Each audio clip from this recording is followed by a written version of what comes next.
Welcome back to the Nutrimedical Report. We're in a Health and Wellness Hour, and the first half of the hour will be Health and Wellness. The second half, I have a special on with Tim Alexander, a major update on the report we did from the Veterans Today, Gordon Duff, regarding the attempt on Mr. Vladimir Putin. We're going to talk about that further. We're going to dissect other pundits, including Joel Skousen's analysis and others. And we're going to delve into the, as I say, when you ask enough tough questions, whether it's on nutritional issues, geopolitical or other, and we have a submicron intellectual laser to cut through the BS that's around everything, including, now we're going to talk about Mountain Red Velvet. Now, Mountain Red Velvet is the top full, highest grade velvet out of New Zealand. It doesn't have xylazine.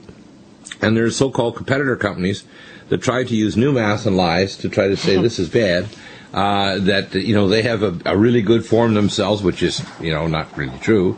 The important thing for people to understand is that Mountain Red Velvet is the components to build a better you. It is not a steroid. It's not a steroid.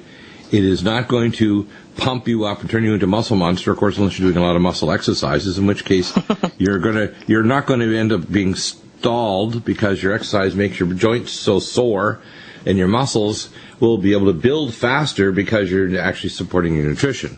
The danger I see is that people should not make presumptions. I know one of the NFL football players 2 football seasons ago was an older football player who was using a spray that had IGF-1, probably something like this, what's called Royal Velvet, which is, they have these hype commercials that say, this is going to change your life. Mountain Red Velvet will change your life because you're not going to hit bumpy roads. It's basically what I call air shocks in terms of fitness level. When I take Mountain Red Velvet, which I just took a bunch here just a moment ago, and I also if I take 3, I'll put 1 under my tongue after I open it up, hold it for 10 or 15 minutes before I swallow it. And people say, what does it taste like? It tastes like very pleasant deer antler. I don't know. I don't mind things, and I find there's delicate molecules there I figure I'll absorb.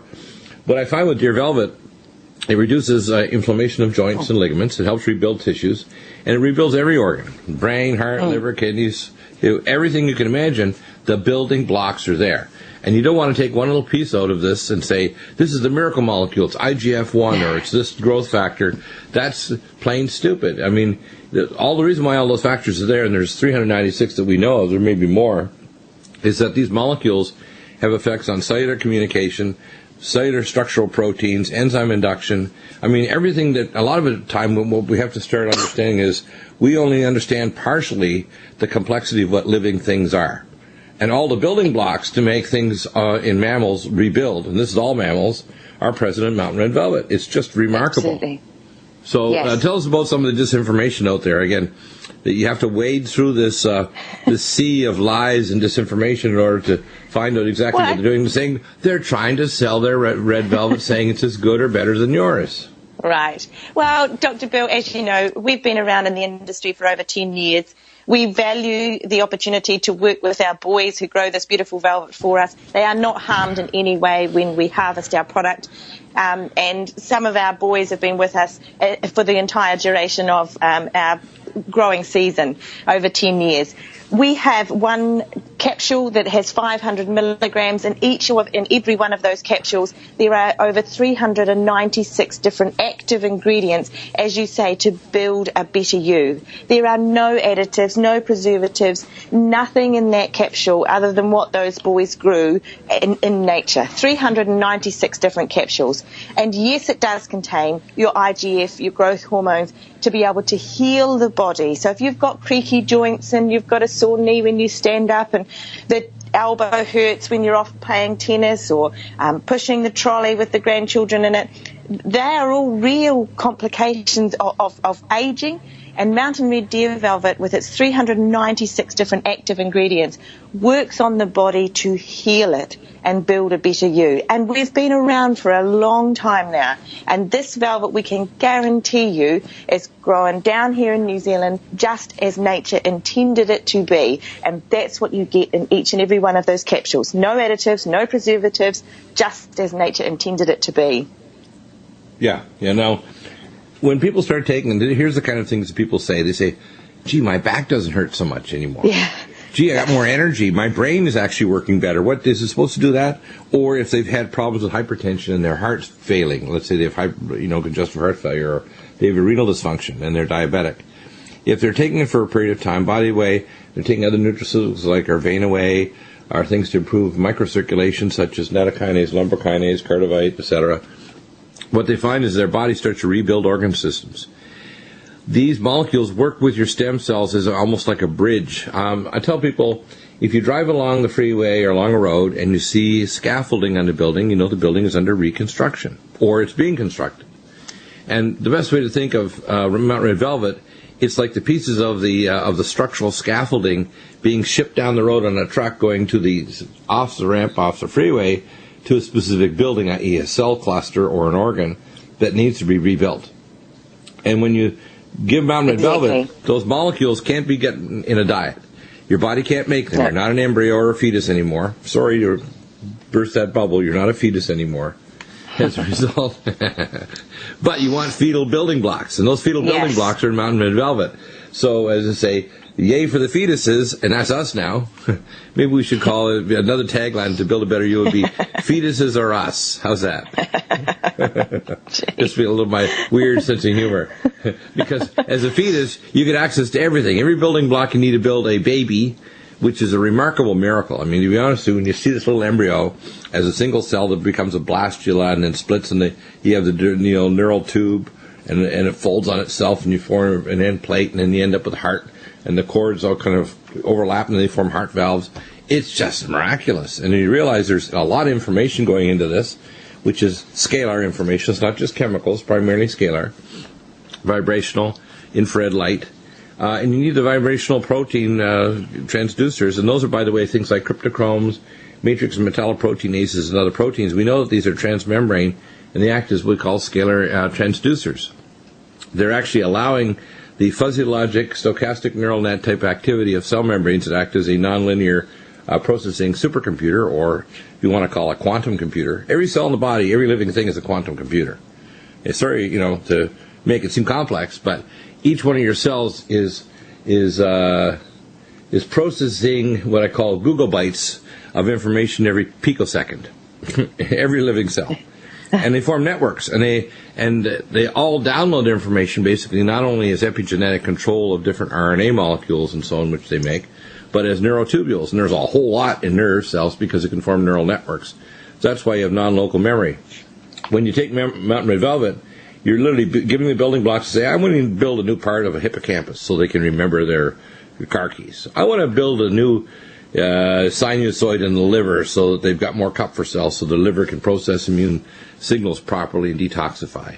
Let's build a new glomerulus in the kidneys so the person can process urine and not end up going into renal failure. Or, hey, let's bump up the number of mitochondria and the size of the cardiomyocytes, the heart contracts better so they don't go into congestive heart failure and develop pulmonary hypertension. That's what's going on. If you're talking about information, I'm just kind of converting it into kind of English language. But that's what's happening. So that's why I use the humorous statement, fetuses are us. You're now getting fetal building blocks that you can't get anywhere else. Now, the competitors want to tell you that their stuff is good, or they took one little piece that the fetus really liked. They like one molecule out of 400, let's say.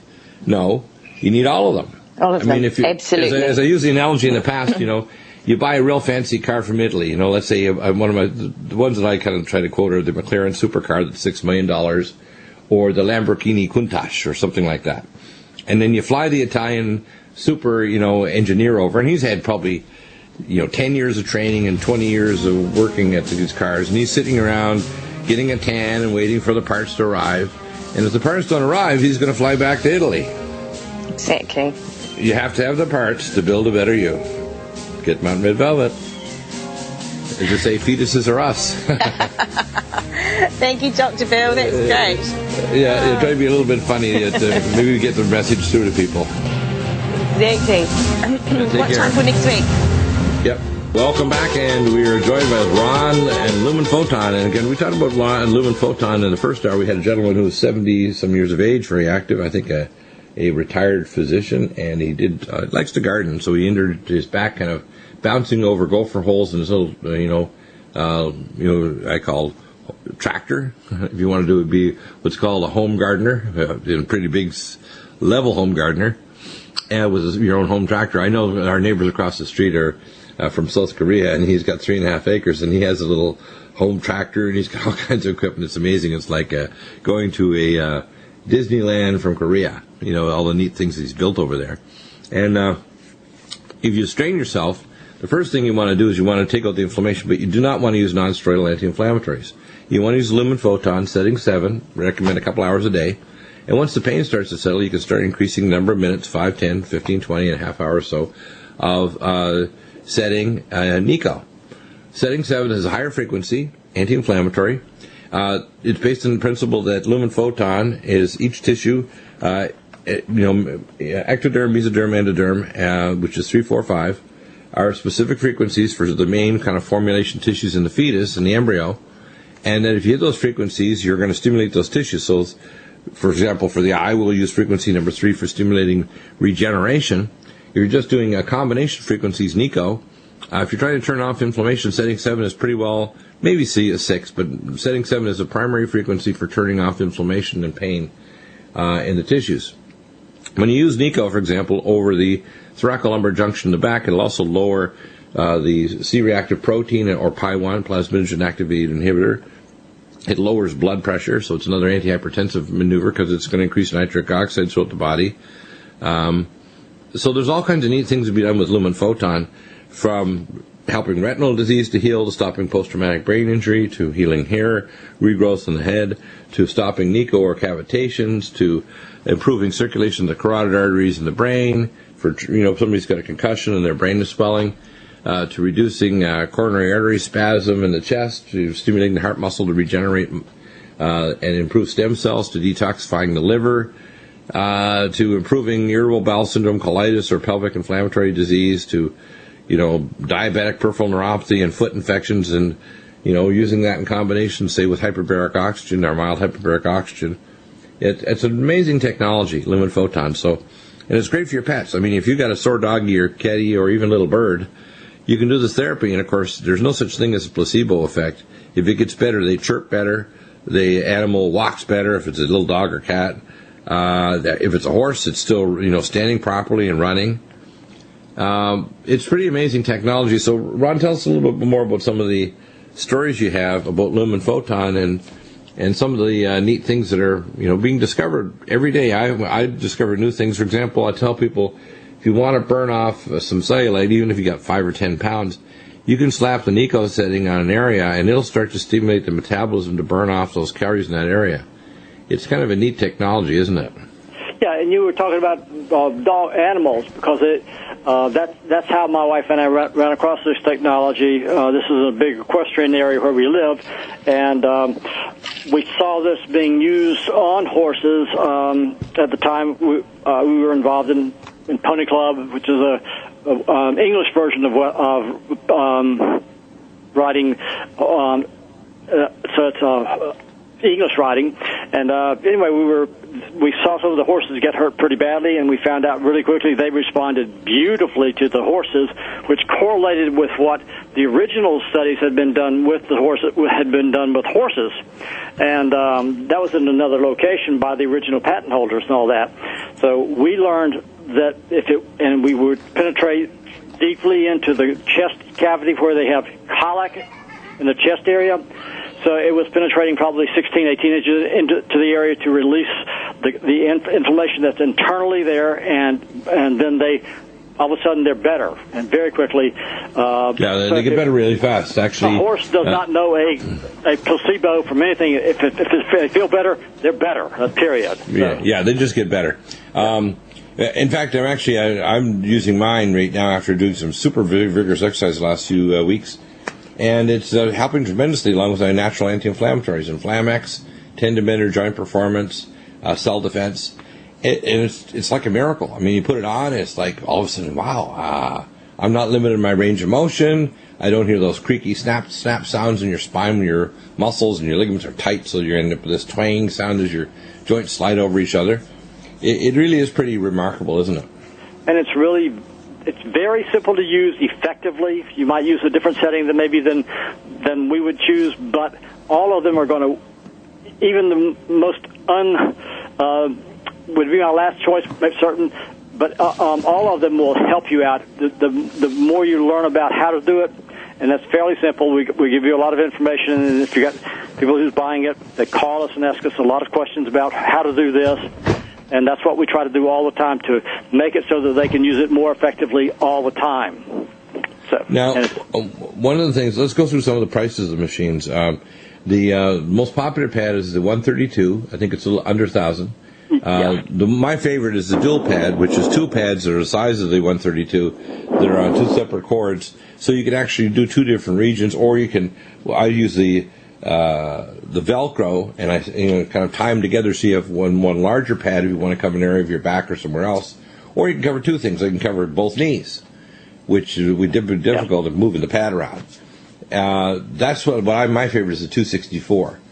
You can also get the bigger pad, which is like all one pad, which is 264 single pad. So, and then there's of course a 90, which is a smaller pad that people don't use around their jaw or on their eyes, but they don't need to. If they've got a 132, which is the most popular, you can treat a back area, you can put it over your eyes, over your jaw. That's why it's the most popular. It's the most it's simple to use. These can be hooked into a small battery pack. They can be put in an inverter in your car with a little plug-in. They don't take a lot of power, and they don't need anything else. You don't have to buy special pads afterward or interfaces. We're talking about milliwatts. We're not talking about big watts. We're talking about milli. Right, and it's not a heating pad. This doesn't make you hot. No. What it is, it's a light pad, and it's so powerful.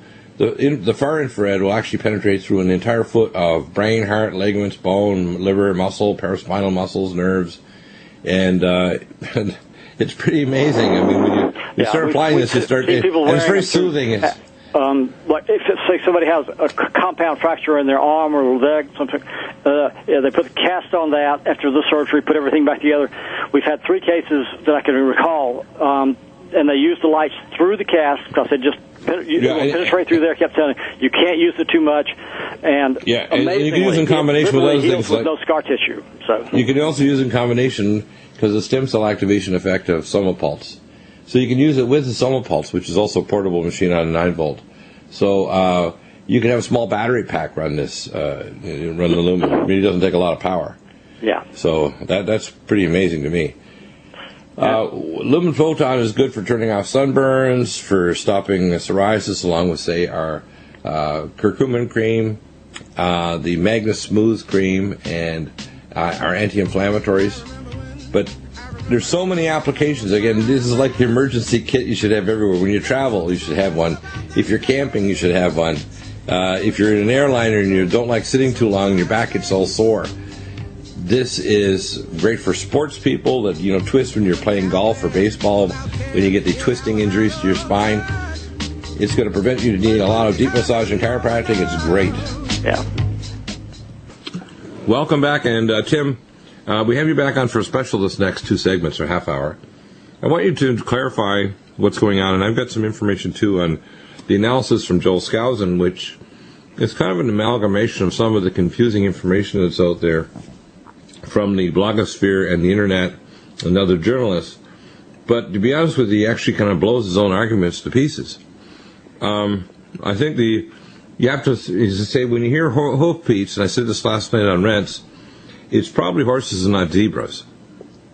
And that's a classic statement from a physician, because you're trained to, that's one of the things they tell you when you hear hoofbeats. First, you look for horses, not reindeer.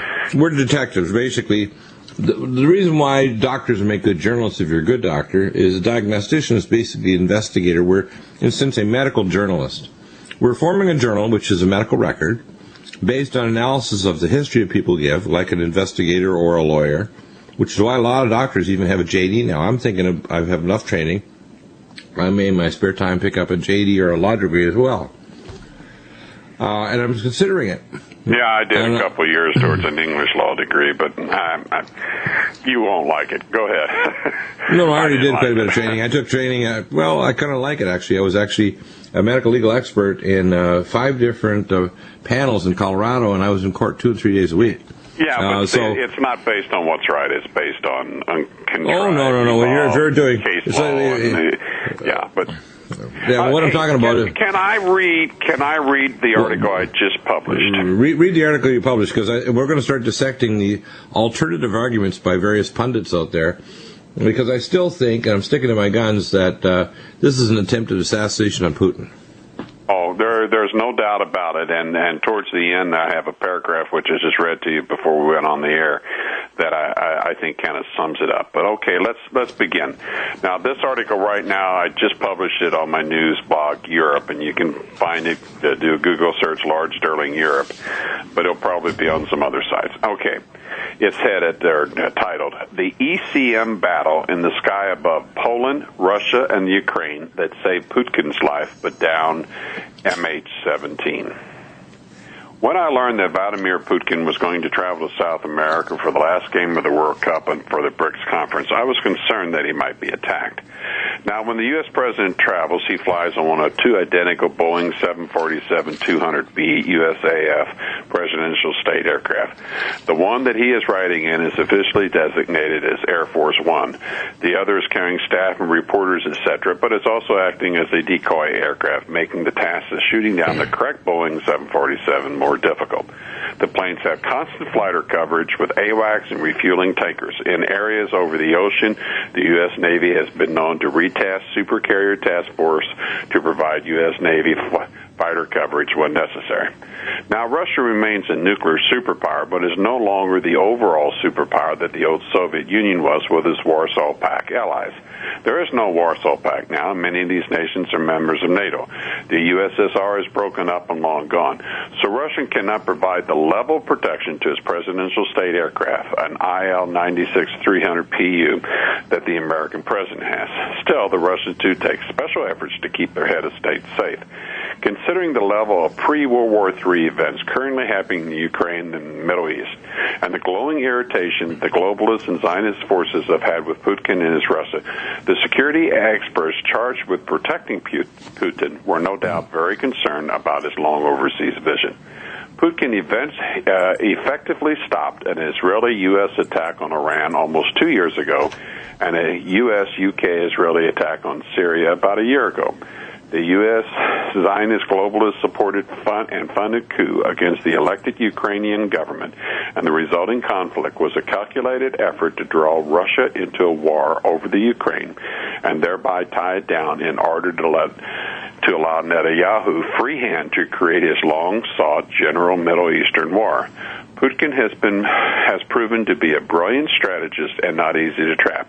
Hence, I believe that the decision was made to take him out of the picture by destroying his state aircraft as it flew over Russia near the Ukraine on his return from South America.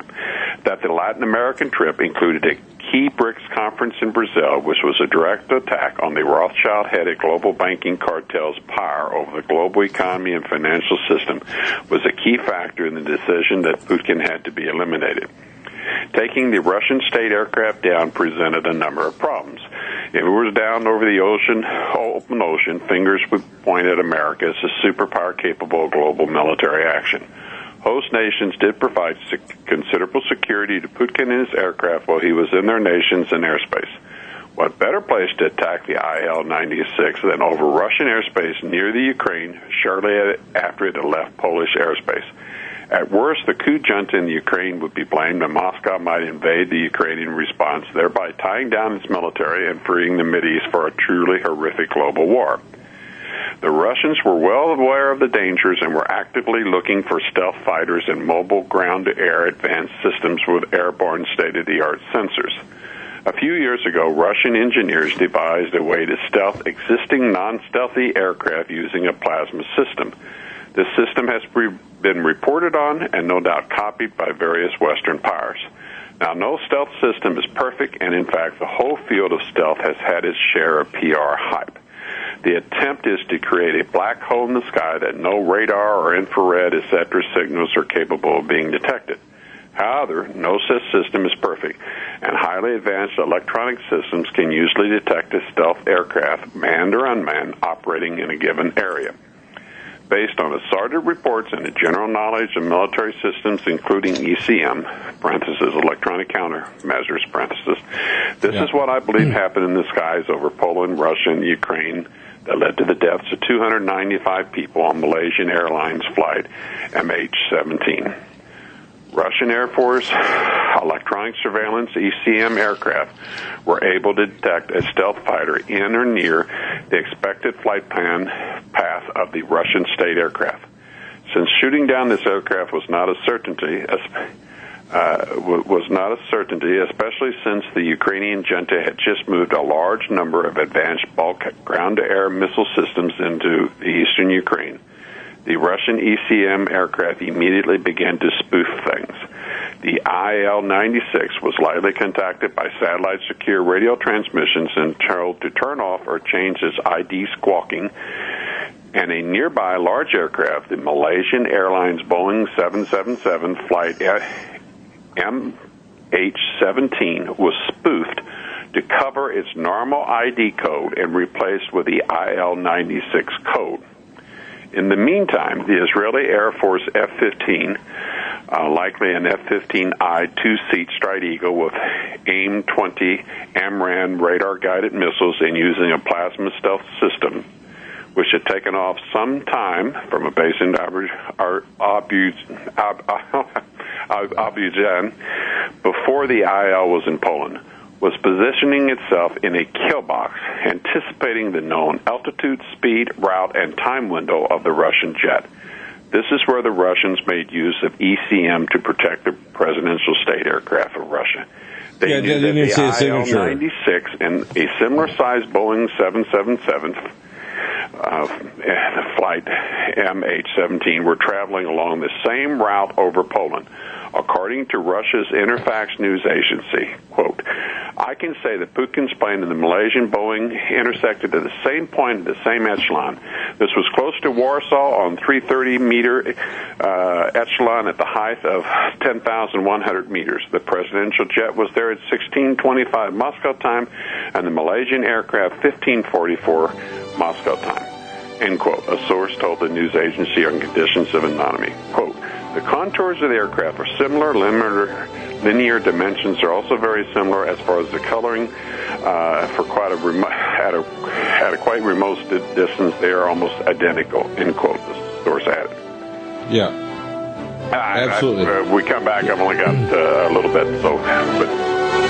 Yeah, no one do some analysis. Welcome back, and Tim, finish your story, because I want to throw in a couple of, as I say, rats on the table here. A little bit more. Okay, the Malaysian airliner was now being electronically spoofed by Russian ECM to give the ID of the IL-96. The Israeli flight crew knew that the plane was over Ukrainian airspace, but just barely, and it closed to make visual contact. What it saw was a large, white airliner-sized plane. It launched a radar-guided AIM-20 AMRAAM missile from a few miles away to lessen the radar jamming expected to be on the IL-96, and destroyed the target and quickly exited the local area.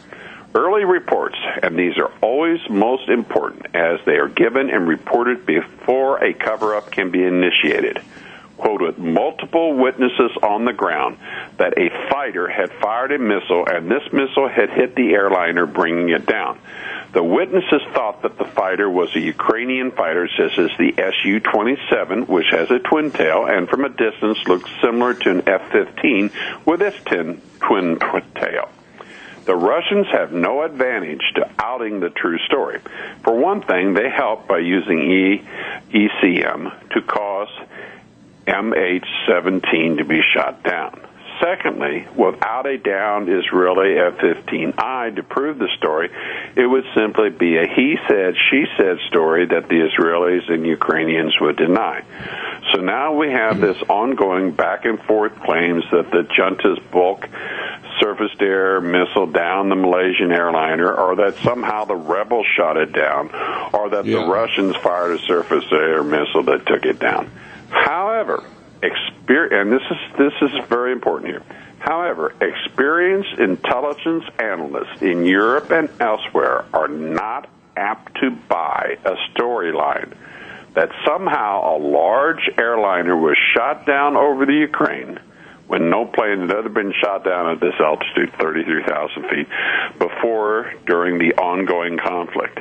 And moreover, that this same airliner had crossed paths with Putin's state aircraft returning from the BRICS conference in South America only minutes before being shot down. Now, this is a absolute disaster for Netanyahu's Israel. When you try to kill someone like Putin, you damn well better get the job done, or he is apt to institute a payback that and you we know will the not, Russians almost done, will not want to pay. Further, a large number of European nations and others are realizing that tiny Russia tried to kill the president of Russia. That will not Israel work in Israel's favor. Israel tried to kill Russia, the Russian president. Last sentence. The after effects from this event are only just beginning, and they are apt to change the world. Exactly. Now, one of the statements here in Joel Skousen's article is that this report from Gazeta.ru from Russia, and it quotes here from their news portal, and quotes, Putin has only one jet, board one. He does not fly other planes. This plane always takes off from Vunkova 3, the business airport near Moscow. But the president's there plane are three airports close together. One's the international, one's the military, and one's the business. Right, and he has not been flying. They're starting to say he has not been flying over Ukraine for a while. The source at Vunkova 3 terminal said. And he wasn't. And he wasn't, but he was flying near the Ukraine. Near it. And here's the thing, too. That area, by the way, July 8th, was closed off by both the Kiev government and the people in Donetsk and Luhansk in eastern Ukraine. So it was an area where if there was communication with a flight controller, they would have said, why is your flight pathway coming over an area of air conflict where there were things that they were tracking, air transports and jets and other things like that. So there's a strange thing in the first place, like why was that flight there? So we need, and I'm surprised because it could be cleared up fairly quickly, this flight communication records from Kiev, which is where the main flight controller was communicating as they were trusting over. That may have been further spoofed by the Russians. Right, but the fact is that they don't have, the Kiev people have not released those tapes. Now, they're in a panic. They don't know what the hell to do. Right, and by the way, if the black boxes were picked up by the people in Donetsk and they were actually shipped up to Russia, Russia has those black boxes. And by the way, the black boxes are set up in such a way you can't spoof them, you can't mess with them. So if they just look at the black boxes or send it to another expert, they'll be able to see this is what the recordings were, period. Whether it was hit by a heat-seeking missile from a jet, which is an air-to-air missile, or it's a ground-to-air missile, a BUK, there's no debris. There's no record that they found anything other than body parts and luggage and other things in the destroyed aircraft. So there's a lot of pieces missing here. In this case, it was a radar-guided air missile, but they are a tiny percentage of the size of a ground-launched radar-guided missile, because that ground-launched missile has to climb very rapidly up to 70,000 feet, whereas the air-launched missile has a range of only a few miles, and it's already moving at high subsonic or supersonic speed on the plane it's on.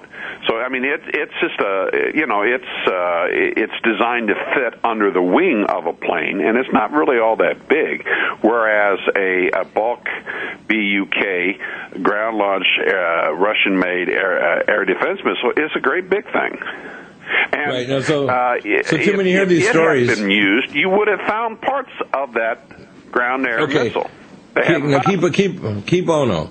The Israelis have something to benefit in the Rothschild bankers, because I tell people we need to change the name of Israel to Rothschild land.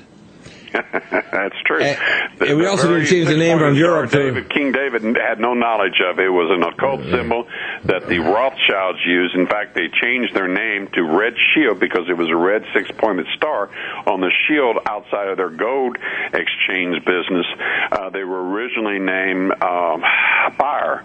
And so they used that symbol, that six-pointed occult symbol, on the Israeli flag, only in blue. They changed it to blue, but here's the fact. It's the star of Ashtoreth, is what it is. It's actually a spring human sacrifice on a moon holiday for fertility. and it goes back to the Canaanites. So it's actually a Canaanite human sacrifice symbol that's extremely pagan. It's satanic. And it has nothing to do with ancient Israel. And by the way, if you want to verify that, go to the Israeli or go to the Jewish Encyclopedia and look up Star of David, and it will confirm that what we just said. Right. Now here's the point. What we're dealing with is with a nation that's out of control. It's also tied directly to Europe. Now Europe is struggling with this because the nations want to get out of Europe, including Germany. But what's going on is Mr.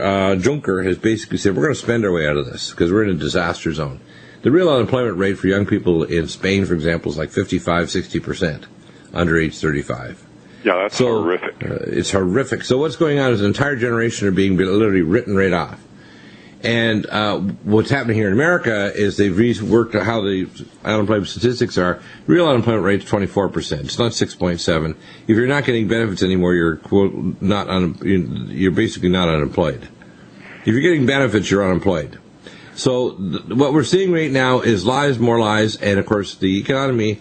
This is what Europe said in response to Obama's statement yesterday, the same day as the attempt to kill Putin, is that what Obama has done will crash the European economy this year because of what they're doing to Russia's oil economy and their financial system. Now, I know that a lot of people say, including Joel Skousen, that these things don't have teeth. But the response that the Russians will have to do is to cut off the oil not only to Ukraine, but Europe. And when that happens, Germany and many of the countries that rely on oil and gas coming in from Russia, which can't be replaced for a minimum of 5 years, even if we built the ships to bring gas from North America across, as a result, the world economy is going to crash this year because of what Obama did yesterday. They use the natural gas to generate electricity. Right. Well, the fact is, they'll freeze in the dark. Their industry will stop. The euro, by the way, and these European countries have been borrowing tons from the so-called Fed Reserve, which is 5 of the 6 main voting nations heads in the Fed Reserve system are European. Although there's a quote a Fed Reserve bank system here in America, the main voting members, other than the I think Bank of New York, are all European. So what we're dealing with here is Europe is hanging by a thread. And they're thrusting forth to try to become an even bigger empire by spending more. And by the way, the currency of Europe is Rothschild. It's a private currency. Again, it's Rothschild land again. The Rothschilds. EU was designed by Rothschild frontmen. Yeah, all of their gold bars, all of their coins, even the symbols and insignia on all the money, is all Rothschild. It's a private currency owned by one guy. Okay, so we call it between Rothschild land Israel and their attempt to kill Putin, and Rothschild land Europe trying to build a super empire and then suck in America with these new transatlantic partnership treaties that Obama's trying to sign with his puppeteer master, Mr. George Soros Geppetto, I call him. Yes, but they crossed the Rubicon when they tried to kill the president of Russia. Well, I think so, and I think that the BRICS nations, the very fact that this week they decided to make their new IMF and World Bank and money system, that was a shot across the bow, and that's what killed Saddam Hussein, and Muammar Gaddafi is making an alternative system to the American petrodollar and currency, and that's why they tried to kill him.